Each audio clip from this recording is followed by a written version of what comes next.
এই প্রথমবার ওয়াইটিতে একটা অবাক করা দুর্দান্ত স্বাদের মাছের রেসিপি নিয়ে চলে এসেছি। আমার আজকের রেসিপিটি যদি আপনাদের ভালো লেগে থাকে তাহলে অবশ্যই একটা লাইক করে দেবেন, শেয়ার করে দেবেন, আর যদি চ্যানেলে নতুন বন্ধু হয়ে থাকেন তাহলে প্লিজ চ্যানেলটি সাবস্ক্রাইব করে পাশে থেকে যাবেন। তাহলে চলুন শুরু করা যাক আজকের রেসিপি। একদম ইউনিক, একদম নতুন ধরনের একটি রেসিপি, যতটাই উপকারী ততটাই সুস্বাদু। চলুন তাহলে বানিয়ে ফেলি। এখানে আমি নিয়ে নিয়েছি থোড়। অনেকে এই থোড়টাকে ভাড়ালিও বলে থাকে। চলুন তাহলে থোড়টা আমি কেটে নিয়ে আসছি। দেখুন এখানে আমি যা যা লাগবে কেটে নিয়েছি। থোড়গুলোকে আমি ভালো করে ছাড়িয়ে নিয়ে একটু মোটা মোটা করে গোল গোল করে কেটে নিয়েছি। নিয়ে নিয়েছি আলু, বড়ি, টমেটো আর কাঁচা লঙ্কা। থোড় আর আলুটাকে আমি সেদ্ধ করে নেব। এখানে নিয়ে নিয়েছি কিছু মশলা, জিরের গুঁড়ো, হলুদ, লঙ্কা, চিনি আর ধনের গুঁড়ো। নিয়ে নিয়েছি এখানে 4 পিস রুই মাছ। আপনারা চাইলে মাছের পিস বাড়িয়েও নিতে পারেন, আবার কমিয়েও নিতে পারেন। দিয়ে দিলাম পরিমাণ মতো নুন আর পরিমাণ মতো হলুদ। এবার মাছটাকে খুব ভালো করে মেখে নেব। আমি এখানে রেসিপিটি রুই মাছ দিয়ে বানাচ্ছি। আপনারা চাইলে কাতলা মাছ দিয়েও বানাতে পারেন বা যে কোনো জ্যান্ত মাছ দিয়েও বানাতে পারেন। সমস্ত মাছগুলোতে নুন হলুদ মেখে নেওয়া হয়ে গেছে। কড়াইতে আমি বেশ কিছুটা জল আগে থেকেই গরম করতে বসিয়ে দিয়েছি। এবার এই গরম জলের মধ্যে থোড় আর আলুটা দিয়ে বেশ কিছুক্ষণের জন্য সেদ্ধ করে নেব।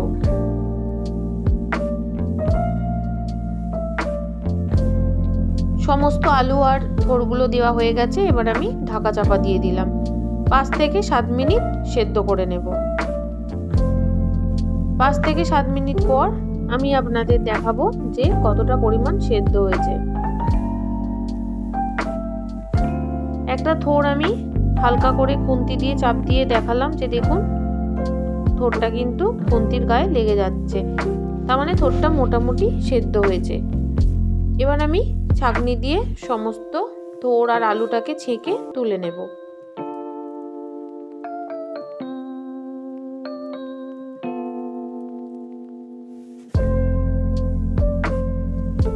এই রেসিপি আগে যদি আপনারা কেউ বানিয়ে থাকেন তাহলে অবশ্যই কমেন্ট করে জানাবেন, আর যদি এখনো পর্যন্ত কেউ বানিয়ে না থাকেন তাহলে অবশ্যই একবার হলেও বানাবেন। কড়াইতে বেশ খানিকটা তেল গরম করে নিয়েছি। এবার বড়িগুলো ভালো করে লাল লাল করে ভেজে তুলে নেব।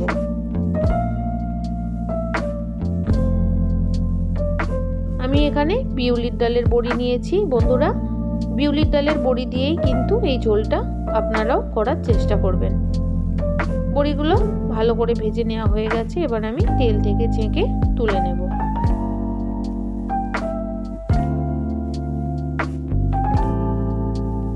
সমস্ত বড়িগুলো তুলে নেওয়া হয়ে গেছে। এবার আমি ওই তেলের মধ্যে মাছগুলো দিয়ে নেব।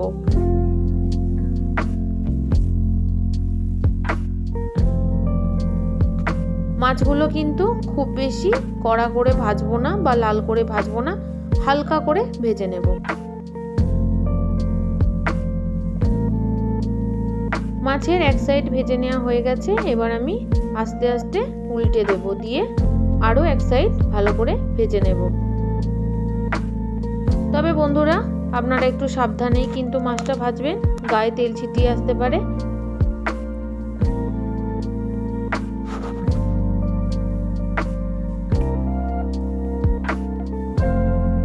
এইভাবে বেশ কয়েকবার উল্টে পাল্টে মাছগুলো ভেজে নেব। মাছগুলো প্রায় ভেজে নেওয়া হয়ে গেছে। এবার আমি তুলে নেব। আপনারা দেখতেই পেলেন বন্ধুরা যে মাছগুলো কিন্তু আমি খুব একটা লাল করে ভাজিনি। সমস্ত মাছগুলো তুলে নেওয়া হয়ে গেছে। এবার ওই তেলের মধ্যে আমি ফোড়ন দিয়ে দেব কালো জিরে।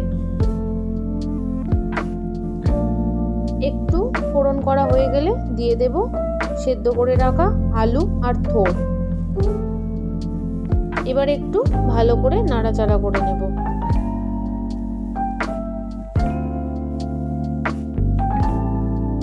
দিয়ে দিলাম পরিমাণ মতো নুন। আবারও ভালো করে জোর আঁচে ভেজে নেব। বন্ধুরা, আপনারা হয়তো অনেকেই ভাবতে পারেন যে থোড় দিয়ে মাছ আবার কেমন লাগে, কিন্তু বিশ্বাস করুন অসাধারণ খেতে হয়। অবশ্যই একবার এইভাবে বানাবেন, তাহলেই আপনারা বুঝতে পারবেন যে কতটা টেস্ট হয়। এবার আমি দিয়ে দিলাম যে মশলাটা দেখিয়েছিলাম সেই মশলা, ধনে, জিরে, লঙ্কা, হলুদ আর সামান্য স্বাদের জন্য চিনি। অল্প একটু জলও দিয়ে দিলাম যাতে কষানোর সময় মশলাটা পুড়ে না যায়। এবার ভালো করে কষিয়ে নেব। সামান্য একটু চিনি দিয়েছি যাতে কালারটাও ভালো আসে, আবার স্বাদটারও ব্যালেন্সটা ঠিকঠাক হয় তার জন্য। তবে যারা পছন্দ করেন না চিনি, তারা নাও দিতে পারেন। তাহলে খুব ভালো করে কষিয়ে নিচ্ছি। সত্যি বলছি বন্ধুরা, অবশ্যই কিন্তু একবার এইভাবে বানাবেন। যে কোনো রুই বা কাতলা বা জ্যান্ত মাছ দিয়ে খুব ভালো হয়।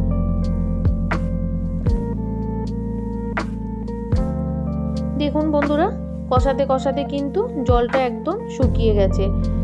বন্ধুরা, আপনাদের হয়তো তেলটা একটু কম মনে হতে পারে, তবে যদি আপনারা চান আর একটু তেল দিতে পারেন। তবে আমি একটু কম তেল দিয়েই বানাচ্ছি। খুব ভালো করে কষিয়ে নেওয়া হয়ে গেছে। এবার আমি পরিমাণ মতো জল দিয়ে দেব।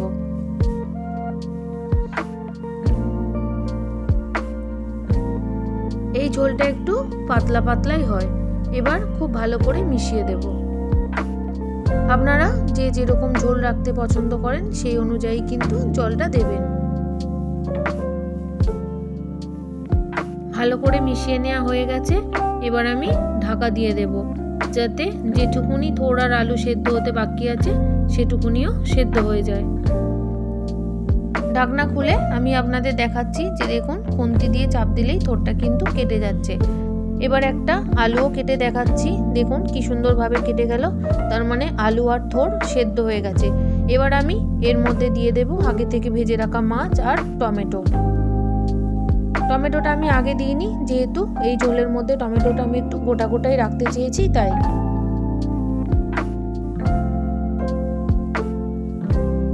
আবারও ভালো করে মিশিয়ে দিয়ে 3 থেকে 4 মিনিট জোর আঁচে ফুটতে দেব।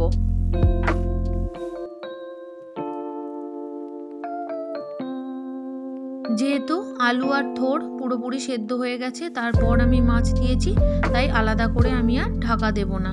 ঢাকনা খোলা অবস্থাতেই ভালো করে ফুটিয়ে নেব। দেখুন খুব ভালো করে ফুটে গেছে, 3-4 মিনিট হয়ে গেছে। এবার আমি দিয়ে দিলাম ভেজে রাখা বড়ি। বড়িটা দেওয়ার পর সাথে সাথে আমি দিয়ে দিলাম কাঁচা লঙ্কা। ঝালটা কিন্তু আপনারা আপনাদের পছন্দ মতোই দেবেন। এবার একটু নাড়াচাড়া করে দেব। বড়ি দেওয়ার পর কিন্তু খুব বেশি ফোটাবো না, 1 থেকে 2 মিনিট ফোটাবো।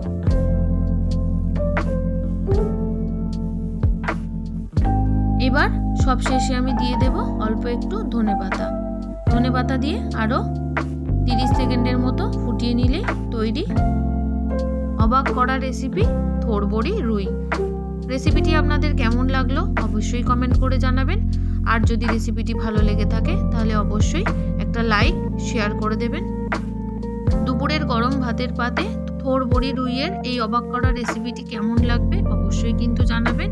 আমার সাথে এতক্ষণ জুড়ে থাকার জন্য আপনাদের সবাইকে অসংখ্য ধন্যবাদ। আপনারা সবাই ভালো থাকবেন, সুস্থ থাকবেন।